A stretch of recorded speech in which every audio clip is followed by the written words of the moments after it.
And once again, the public has an opportunity to vote for favorites in the world of food, from celebrity chefs to the best food city. And joining us live from Minneapolis is chef and TV personality Andrew Zimmern. You know him from the Travel Channel's Bizarre Foods. Good morning and aloha, Andrew. Aloha, and future resident of the state of Hawaii. Oh, okay. Oh, fantastic. Can't wait to have you here. All right, now we'll get to the awards in just a second, but we've been trying to guess what's the most bizarre food that you've had on your many travels here to Hawaii. Well, I get there every year, and I've shot as a civilian, and I've visited 3 times as a professional making television. And I have to say, I was actually in Honolulu and went to a small little fish shop about a half-hour outside of the city proper called Thirsty Treats. And at Thirsty Treats, they do some wonderful little dishes, what I call Hawaiian grandma style, dating back to the days where, like in many cultures, nothing is thrown away. And they actually had, the octopus has a small little stomach that also doubles as a adrenal gland, sort of does the kidney liver function at the same time, and a bile gland, all in one. They actually take this gland out. It looks like a little puffy red bag, and when it's dried, it blackens, and it's essentially the stomach and bile sac all at the same time. It's dry, salted and dried, and eaten as a snack and put into different poke. And it was one of the most frightening things I've eaten in a long time. Now, wow. Now, once I tasted it, I actually kind of liked it. It reminded me of a sea squirt.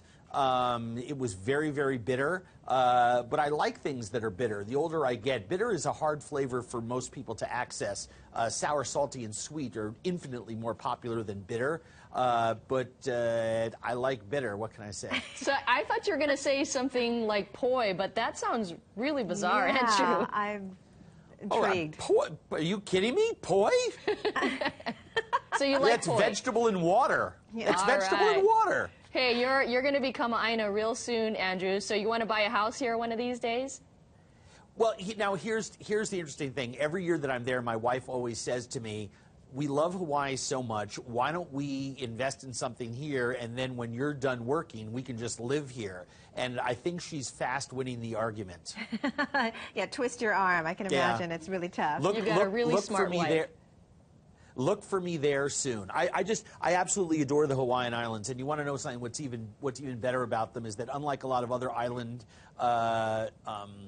destinations around the world, the Hawaiian culture is so resonant there, and there's a whole new generation of young Hawaiians who are not running away from the culture of their grandparents. They're celebrating it and making it modern, and I think Hawaii is a fantastic case study for how you can have one foot in the 21st century and another in millennia past. And my experience in little seaside fishing villages like Miloli are just one example.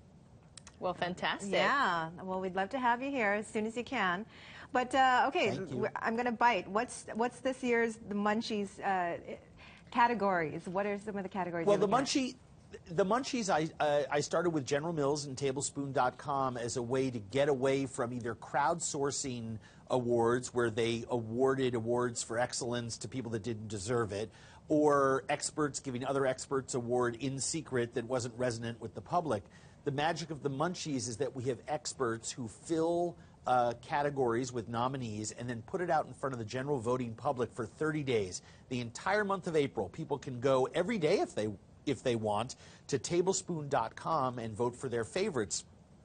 And what that allows to happen is not only it allows us to have a national conversation about food, but it allows people to actually be interactive with the voting process in the sense that you can look online, you can see coffee beans, tacos, hamburger places, magazines, cookbooks, podcasts, and you can actually go check them out and then go back and vote again if you want. It's a fantastic, fantastic process. I think we end up with both nominees and winners that everybody can live with and everybody can agree represents excellence. And I think it gives us a chance to bend and stretch our minds around what is food today in America, and what do Americans like when it comes to food and food product. Oh, Andrew, we're just getting hungry listening to you talk about food. But really quickly, I think you have a Hawaii episode coming up really soon. Do you know when that's going to air?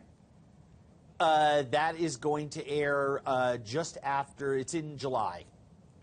All right. Our third installment of Andrew Does Hawaii. It's a very special. It's a very special episode, and we actually you'll see those thirsty treat little octopus bile sacks. You're gonna love it. You know, I'd Andrew, love to share you're some a brave with you man. Well, we'll try it. We'll try it. All right, Andrew. Thank Thanks you. so much for joining us. Andrew Thank you, Zimmern. ladies. Aloha. And Aloha. To see this interview again, you can head to the top videos section of our website, kitv.com. Bile stomach things for breakfast. Sounds great, doesn't it? We'll be right back. Ooh.